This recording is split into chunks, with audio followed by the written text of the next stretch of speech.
Assalamualaikum warahmatullahi wabarakatuh.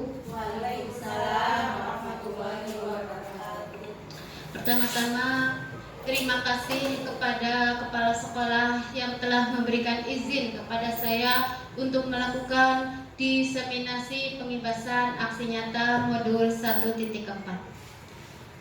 Kemudian saya berterima kasih juga kepada rekan-rekan guru SDN 1 Losarilor serta tenaga pendidik dan penjaga sekolah telah meluangkan waktunya untuk saya untuk mendengarkan diseminasi pengibasan ini.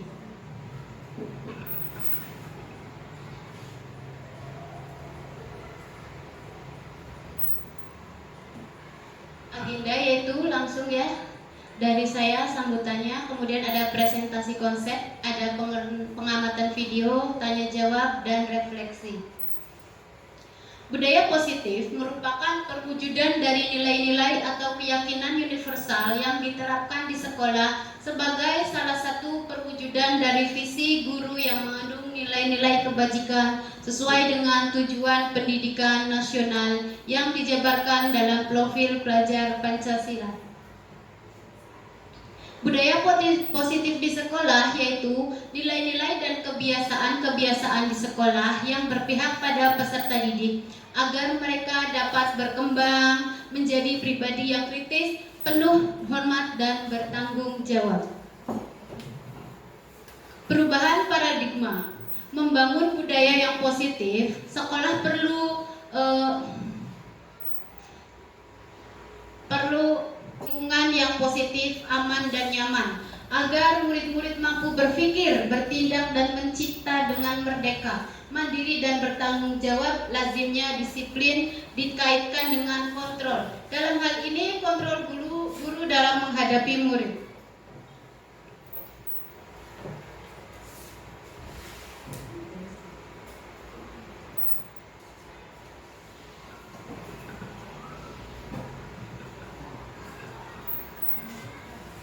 Menurut KHD, bahwa tujuan pendidikan yaitu menuntut segala kodrat yang ada pada anak-anak agar mereka dapat mencapai keselamatan dan kebahagiaan yang setinggi-tingginya, baik sebagai manusia maupun sebagai anggota masyarakat. Oleh sebab itu, pendidik itu hanya dapat menuntun tumbuh atau hidupnya kekuatan kodrat yang ada pada anak-anak agar dapat memperbaiki tingkah lakunya, hidup dan tumbuhnya kekuatan kodrat anak. Di sini, dari pemikiran Ki Hajar Dewantara tersebut dapat disimpulkan, pendidikan kita anggap sebagai benih dan dasar untuk menuntun anak dengan membimbingnya sesuai kodrat alam dan berkembangnya zaman sesuai kelebihan anak tersebut. Kita sebagai pendidik yang dianggap mampu merawat benih, mengolah dan menjadikan bibit tersebut unggul dan dapat bertahan di segala kondisi dan tempat, karena kita sebagai pendidik harus membekali peserta didik dengan berbagai pengetahuan, keterampilan, budi pekerti guna menunjang kehidupan yang akan datang. Di sini juga Anda menyimpan sesuatu yang sangat berharga.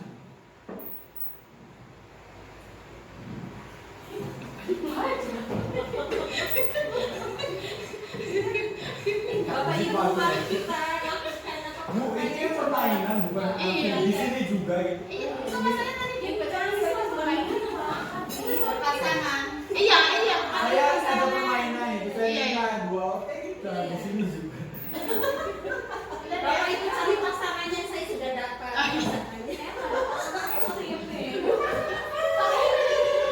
Oke. Saya kan masih ada ingat nggak materi ini. Taksima kok kamu di sini juga ada.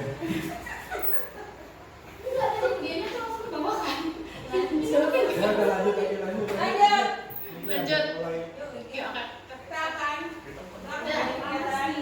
Oke, kita akan ke permainan ya Bapak Ibu.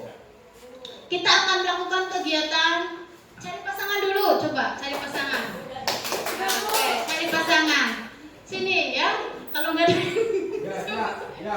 Kita akan melakukan kegiatan cobalah Anda adalah A, salah satunya adalah A, salah satunya adalah B. Tugas Anda adalah mengepalkan salah satu tangan kalian.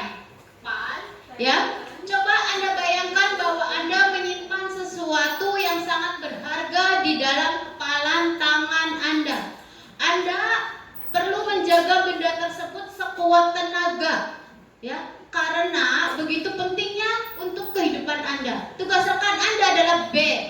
Ya, yang B-nya itu adalah mencoba dengan segala cara membuka kepalan tangan Anda untuk menggoda, menggelitik. Ada yang mau maju ke depan barangkali buat contoh. Ayo Ibu Suci sama Ibu Dian. Ayo Ibu Suci. Iya. Oke, Ibu Suci sebagai A atau B?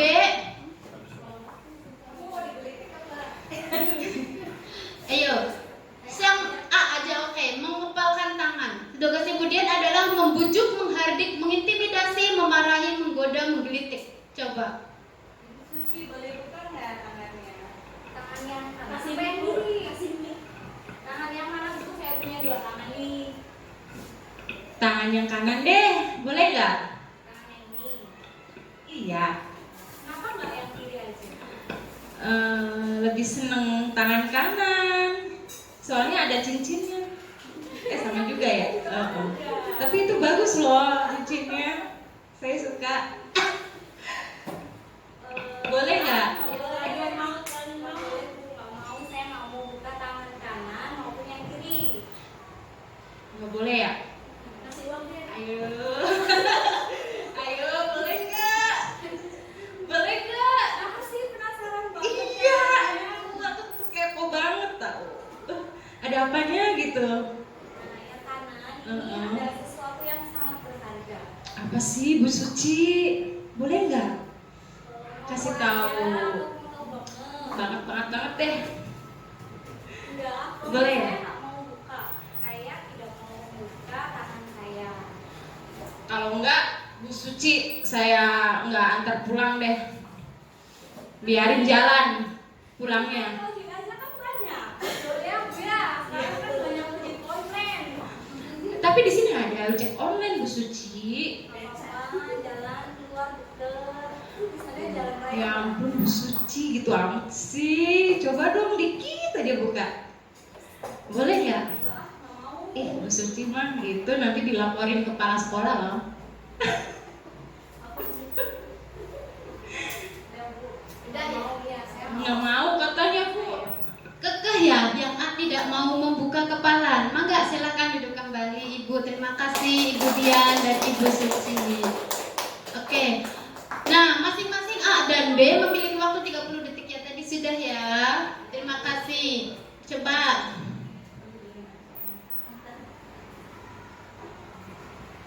Nah, apakah tadi sudah ya? Berarti tidak mau. Di Ibu Sucinya juga tidak mau. Kita ke bawah lagi. Di sini ada perubahan paradigma teori kontrol. Ilusi guru mengontrol murid, ilusi bahwa kritik dan membuat orang merasa bersalah. Ilusi bahwa semua penguatan positif efektif dan bermanfaat, ilusi bahwa orang dewasa memiliki hak untuk memaksa. Coba ke bawah lagi. Nah, kita sendiri yang mengontrol atas kepalan tangan kita. Apakah kita mau membuka atau menutup kepalan tangan kita? Itu bergantung pada diri kita. Masing-masing sesuai dengan kebutuhan dasar kita. Ya, Anda tidak bisa berhak meminta izin ya membukanya secara paksa ya, tidak bisa. Anda tidak bisa mengontrol orang lain, hanya Anda yang bisa mengontrol diri Anda sendiri. Nah, di sini ada perubahan paradigma. Stimulus respon teori kontrol. Siapa sesungguhnya yang memiliki teori kontrol? Kita mencoba mengubah orang agar berpandangan sama dengan kita. Teori kontrolnya, kita berusaha memahami pandangan orang lain tentang dunia. Ada perilaku buruk dilihat sebagai suatu kesalahan. Semua perilaku itu memiliki tujuan. Kemudian orang lain bisa mengontrol saya, hanya untuk yang bisa mengontrol diri Anda. Saya bisa mengontrol orang lain, Anda tidak bisa mengontrol orang lain. Bawa Dian. Apa makna disiplin? Ayo, siapa yang tahu apa itu disiplin? Ya, apa Pak Agus? Disiplin itu Tepat waktu, Bu. tepat waktu. Aduh. Ayo, siapa lagi? Ayo, siapa lagi? Bu Pipit. Mengikuti aturan. peraturan. Coba kita buka. Apa makna disiplin? Di sini disiplin itu adalah berasal dari bahasa Latin, ya. Disiplina yang artinya belajar. Makna asal dari kata ini berkonotasi dengan disiplin diri dari murid-murid Socrates dan Plato. Disiplin diri membuat orang menggali potensinya menuju sebuah tujuan apa yang dia hargai. Namun dalam budaya kita, makna kata disiplin telah berubah menjadi sesuatu yang dilakukan seseorang pada orang lain untuk mendapatkan kepatuhan. Jadi patuh itu disiplin kalau menurut Indonesia. Kecenderungan umum adalah menghubungkan kata disiplin dengan ketidaknyamanan, bukan dengan apa yang kita hargai atau pencapaian suatu tujuan mulia. Ya, disiplin adalah kemampuan memerintah diri sendiri dalam mengontrol dan menguasai diri untuk memilih tindakan yang mengacu pada nilai-nilai yang kita hargai dengan penuh tanggung jawab tanpa terperintah oleh orang lain. Jadi muncul dari dalam diri. Sikap dan perasaan taat serta patuh terhadap nilai-nilai yang dipercaya sebagai bentuk tanggung jawab. Maksud dari nilai-nilai yang kita hargai adalah nilai-nilai kebajikan, sifat-sifat positif manusia yang merupakan tujuan mulia yang ingin dicapai oleh setiap manusia. Nilai-nilai kebajikan yang ingin dicapai oleh setiap anak Indonesia kita kenal dengan profil pelajar Pancasila, yaitu beriman bertakwa kepada Allah yang Maha Esa dan berakhlak mulia, mandiri, bernalar kritis, berkebinekaan global, bergotong royong, serta kreatif. Di sini ada teori motivasi perilaku manusia, yaitu ada untuk menghindari ketidaknyamanan atau hukuman apa yang akan terjadi apabila saya tidak melakukannya. Ini adalah motivasi eksternal. Ada motivasi eksternal, kemudian ada juga untuk mendapatkan imbalan dari orang lain, ya. Di sini ada kebutuhan dasar manusia. Kebutuhan dasar manusia ada cinta kasih, ada penguasaan, ada kebebasan, kesenangan, ya. Realitanya itu kebutuhan kita berbeda-beda, ya. Berusaha memahami pandangan orang lain tentang dunia. Setiap orang memiliki gambaran berbeda. Di sini ada contoh. Ibu Ani, guru kelas 5 SD Pelita Hati, sedang bingung menghadapi ulah salah satu murid di kelasnya Agus. Namanya Agus, ya. Beberapa anak telah datang dan mengeluh. Agus yang seringkali meminta bekal makan siang mereka dengan paksa.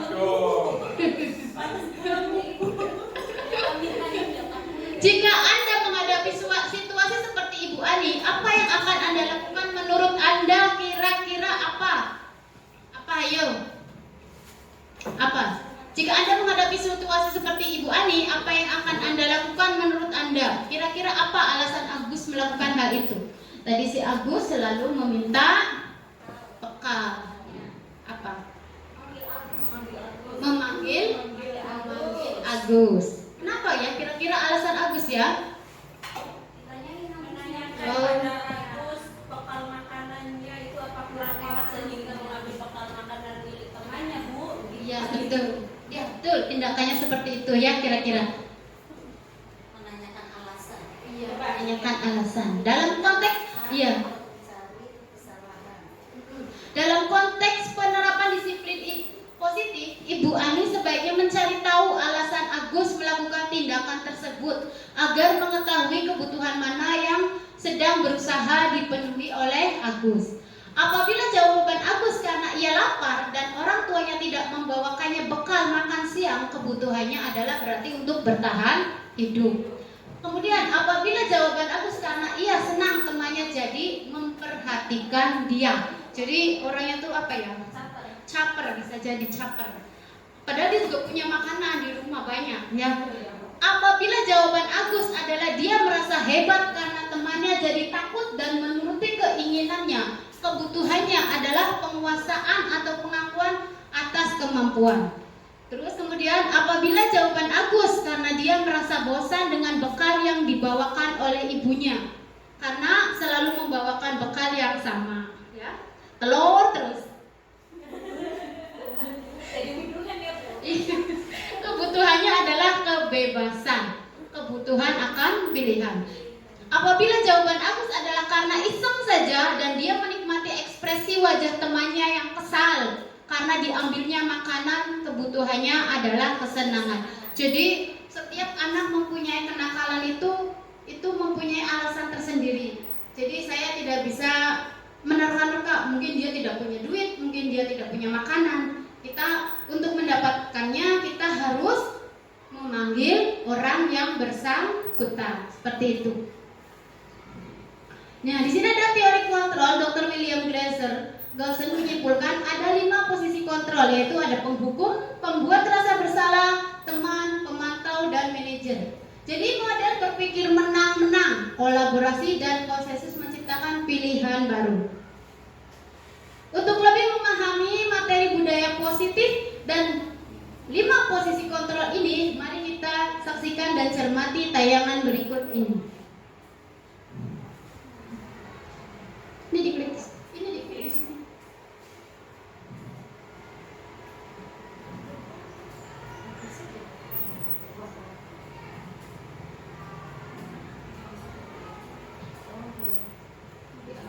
Video ya? Iya, iya.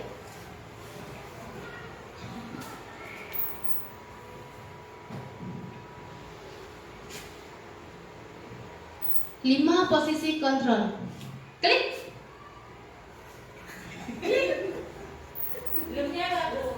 Oh, iya, ulang sekali. Speakernya mana? Nggak masuk salah. Nggak masuk salah. Tadi Bluetooth. Kayak kita. Hah? Gini Oh, diklik aja ya.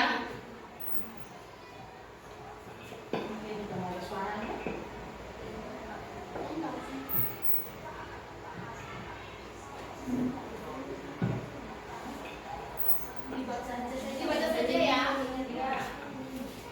Speakernya ini.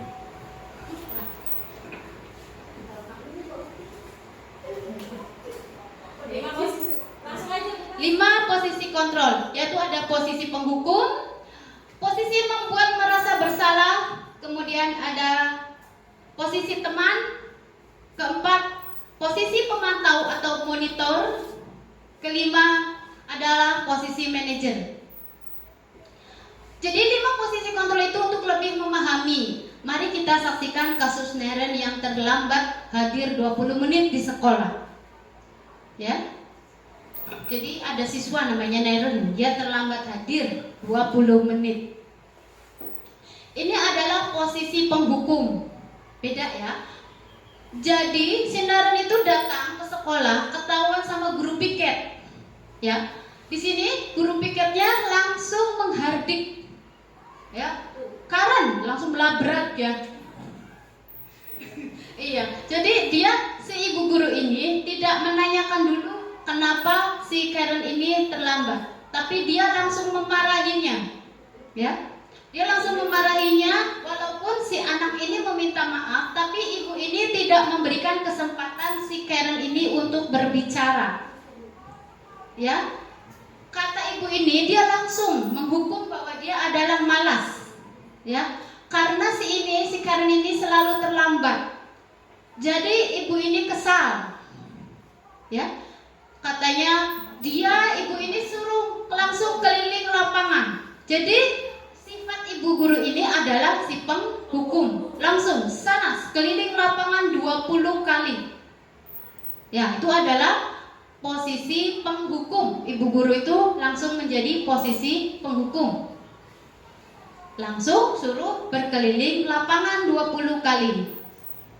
Nah, kemudian jadi yang namanya posisi penghukum itu adalah menghardik, menunjuk-nunjuk, berkacak pinggang, membentak. Ada hukuman verbal atau fisik. Di sini ada hukumannya yaitu untuk berkeliling lapangan. Itu adalah guru yang posisi penghukum.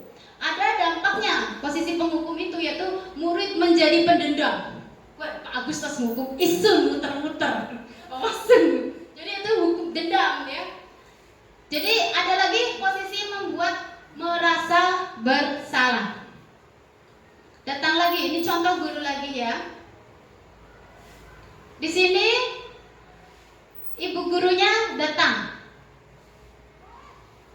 sambil memanggil lagi, Naren. Walaupun dia sudah bilang dengan nada lembut, tetap ibu ini nadanya kasar. Di sini ibu bilang katanya membuat ibu susah, ya. Kenapa? Karena terlambat terus. Ya, ibu itu disangka tidak bisa bina kamu. Ibunya siapa? Ibunya si Narennya. Ya. Itu, dia merasa kesusahan. Suka ditegur juga, tetap saja kesiangan.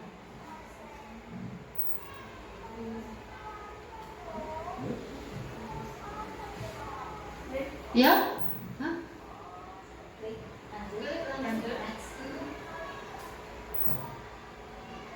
Ya. Jadi pembuat merasa bersalah. Suaranya cenderung melembut, tenang, namun kata-katanya tuh kasar, ya. Jadi ada 5 posisi kontrol.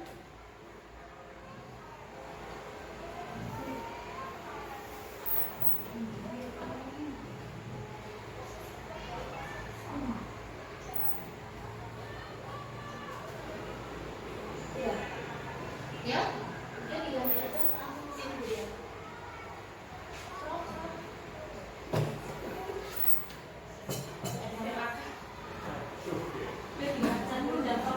Dampak posisi pembuat merasa bersalah itu membuat murid merasa bersalah, jadi gagal. Ya, ada posisi teman. Guru itu sebagai posisi teman.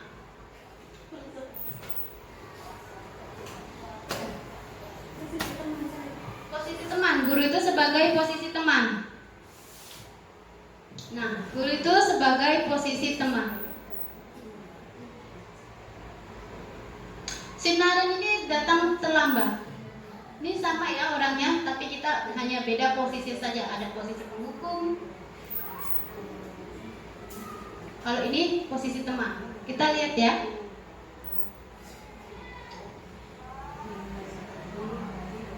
Tuh, bicaranya lembut. Nah, ya, terlambat lagi ya. Langsung menanyakan. Katanya ibunya tidak membangunkan. Tidak seperti tadi menghardik, membentak-bentak, tidak ya. Jadi dia benar-benar menanyakan kenapa alasan si Naren ini terlambat. Lanjut. Posisi teman ini, suara guru akan ramah, cenderung bersanda gurau untuk menghangatkan suasana. Beda ya. Pertama, posisi penghukum, marah-marah, bikin naik darah. Dampak posisi teman di sini, murid akan bergantung kepada satu orang, yaitu murid tidak mandiri dan tidak bisa berpikir untuk diri sendiri.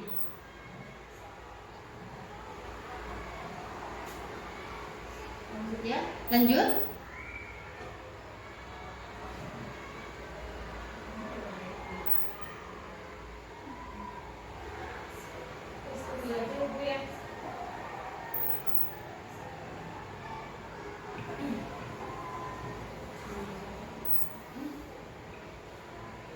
Di sini ada posisi pemantau atau monitor. Si Naren datang terlambat.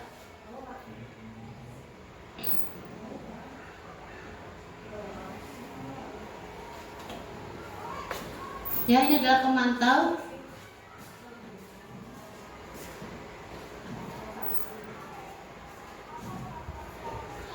Nah, di sini ibu guru langsung menanyakan apa peraturan sekolah. Ya, kata si Naren, kita harus berangkat sekolah pukul 7. Sudah tahu konsekuensinya, jadi ini adalah mengingatkan ya. Langsung menanyakan kenapa dia terlambat. Jadi konsekuensinya apa sudah diterapkan semua di sini ya. Jadi tidak usah langsung marah-marah. Mengingatkan, tapi di sini tidak ada penghukum, tidak menghukum, ya. Itu adalah posisi pemantau. Seorang pemantau akan bersuara datar, tidak emosional, tidak bersanda gurau atau menggunakan suara tinggi. Tercipta identitas positifnya, ya. Jadi mengingatkan, dampaknya murid akan menghitung konsekuensi dan hadiah tanpa memahami sepenuhnya nilai kebajikan yang dituju. Yang terakhir adalah posisi manajer.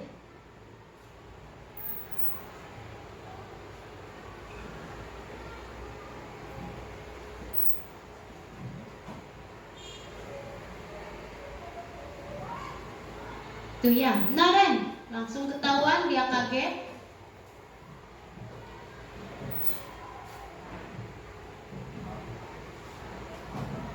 Dia langsung meminta maaf. Ibu ini langsung nanya, sekolah masuknya jam 7, sekarang sudah pukul berapa?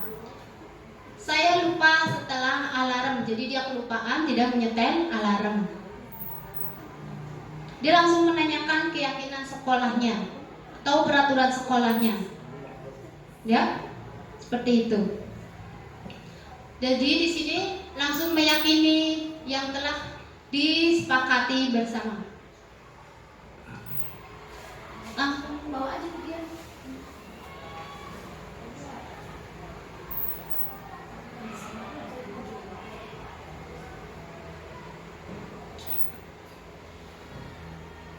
Di sini ada 5 posisi kontrol. 5 posisi kontrol tadi ada penghukum, pembuat merasa bersalah, sebagai teman, sebagai pemantau, ada sebagai manajer, ya. Langsung aja. Di sini ada, mari kita cermati posisi kontrol apa dari pernyataan berikut. Pernyataannya adalah, saya kecewa sekali dengan kamu. Di sini ada, kamu tidak pernah benar melakukannya. Ayolah, lakukan demi ibu bapak. Apakah kamu mau mendapatkan stiker bintang hari ini?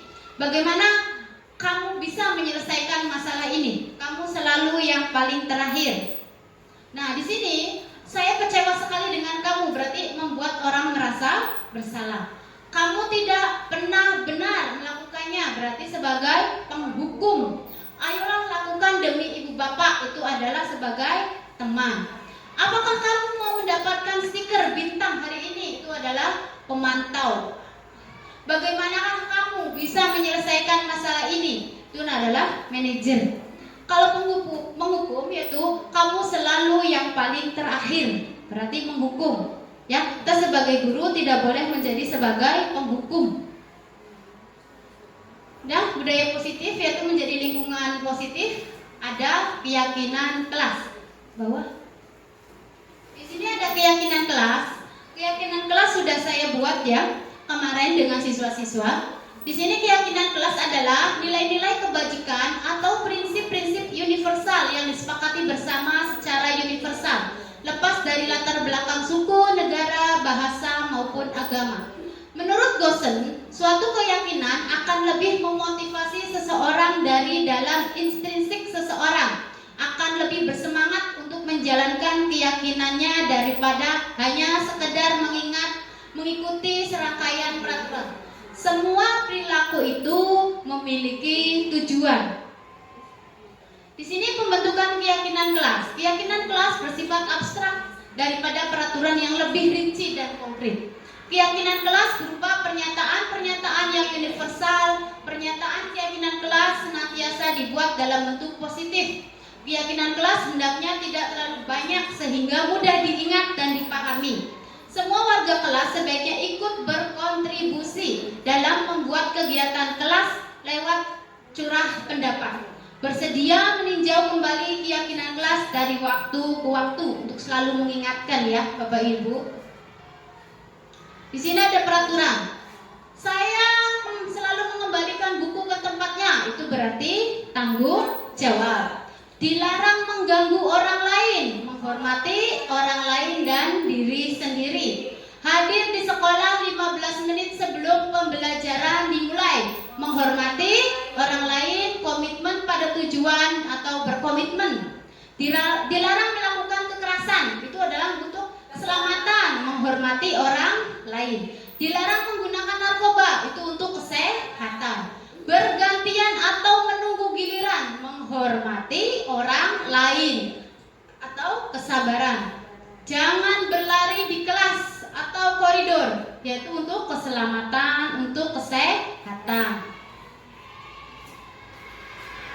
Nah, di sini kesepakatan kelas yaitu proses pembelajaran bagi siswa di kelas atau di lingkungan sekolah untuk mencapai titik keberhasilan dalam belajar sebagai bentuk terciptanya kebiasaan dan menimbulkan disiplin positif yang didasari oleh motivasi dari diri lalu berkembang menjadi budaya. Jadi kebiasaan.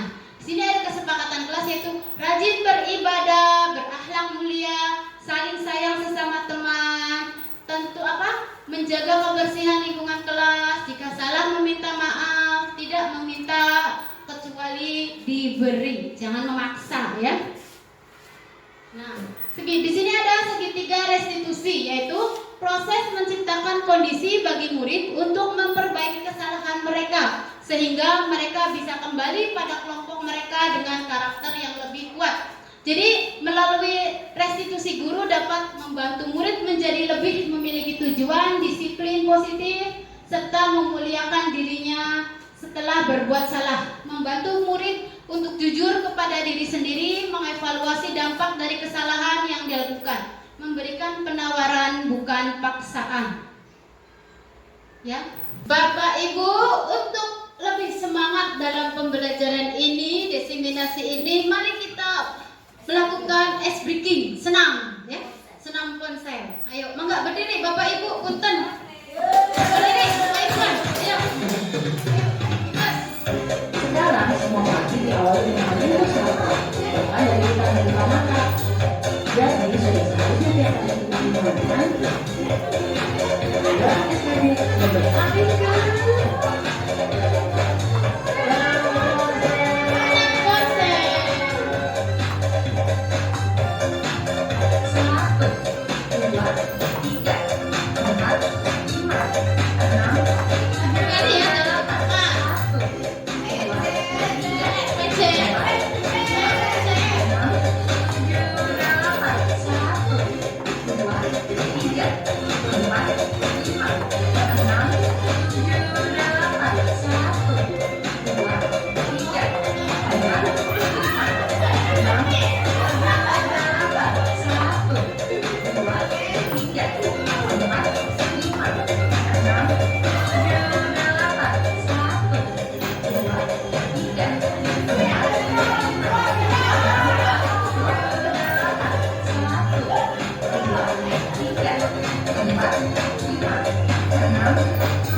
breaking lagi ya?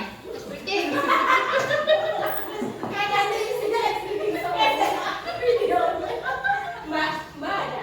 ada itu. Ini nama. Nggak bisa. Udah video udah bisa. Wes ya. Breaking lagi. Wes. Kami kita Makan.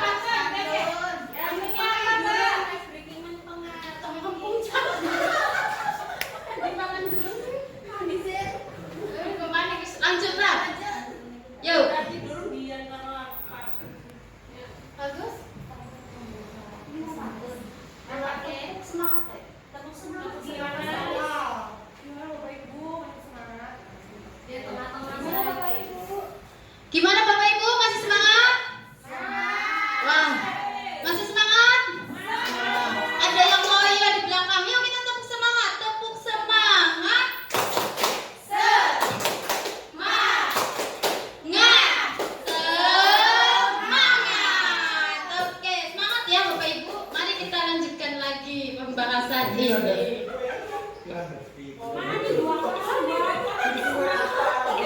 Tiga restitusi itu tahap-tahapannya adalah menstabilkan identitas, membuat salah itu tidak apa-apa. Tidak ada manusia yang sempurna. Bapak Ibu juga pernah melakukan kesalahan seperti itu, yaitu adalah menstabilkan identitas.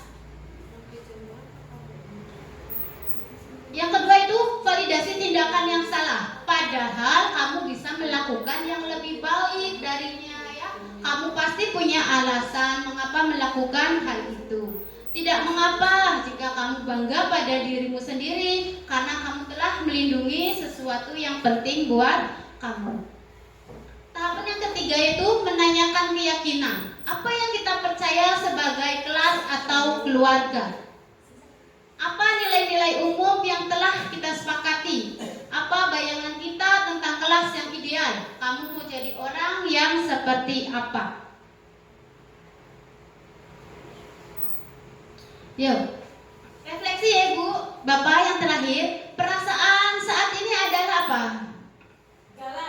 Galau? Lemas. Lemas, kenapa? Bahagia. Kita mempunyai perasaan yang berbeda-beda. Semoga perasaannya itu yang baik ya, tidak yang buruk. Setelah mengikuti materi pengimbasan diseminasi pada hari ini, saya jadi paham bahwa saya mengetahui apa? Tentang keyakinan kelas. Bagus, terima kasih. Target saya selanjutnya adalah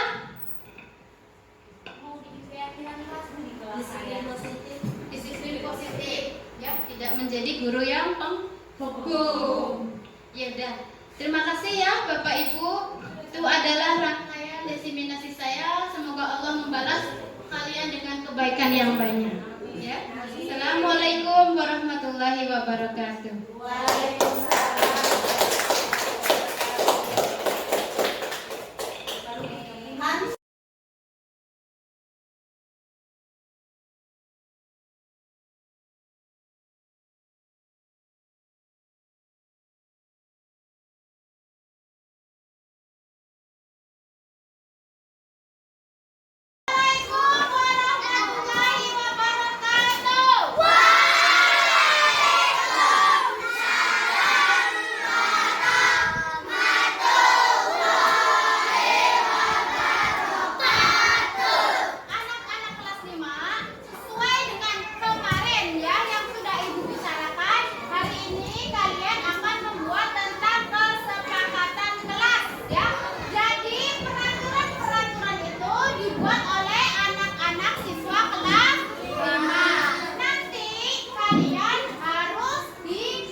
Kalau gitu bisa kayak gini terus.